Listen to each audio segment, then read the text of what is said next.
शिक्षक आणि कर्मचारी संबंधित महत्त्वाच्या अपडेटसाठी तुम्ही पाहत आहात GR महाराष्ट्र। आजची मोठी अपडेट आहे शिक्षक आणि शिक्षकेतर कर्मचारी समायोजनाबाबत।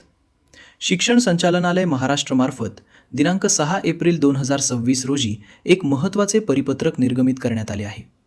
या परिपत्रकानुसार शासन निर्णय दिनांक 15 मार्च 2026 मधील तरतुदीनुसार राज्यातील मान्यताप्राप्त खाजगी अनुदानित तसेच अंशतः अनुदानित आणि स्थानिक स्वराज्य संस्थांच्या प्राथमिक, माध्यमिक, उच्च माध्यमिक व अध्यापक विद्यालयांमधील अतिरिक्त शिक्षक आणि शिक्षकेतर कर्मचाऱ्यांच्या समायोजन प्रक्रियेला गती देण्यात आली आहे। सध्या 0 पदे मंजूर असलेल्या शाळांमधील अतिरिक्त शिक्षक आणि कर्मचाऱ्यांचे समायोजन सुरू करण्यात आले आहे। महत्त्वाची बाब म्हणजे ज्या शाळांमध्ये समायोजन करण्यात येणार आहे त्या शाळांमध्ये संबंधित कर्मचाऱ्यांनी एप्रिल 2026 मधील परीक्षा पूर्ण झाल्यानंतर आणि शैक्षणिक सत्र संपल्यानंतरच हजर राहायचे आहेत असे स्पष्ट निर्देश देण्यात आले आहेत।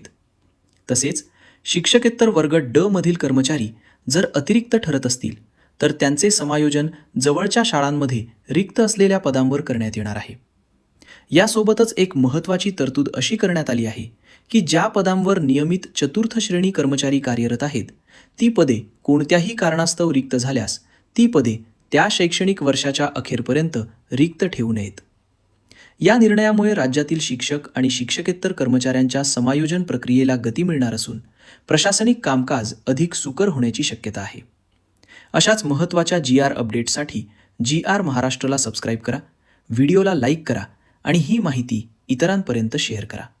धन्यवाद।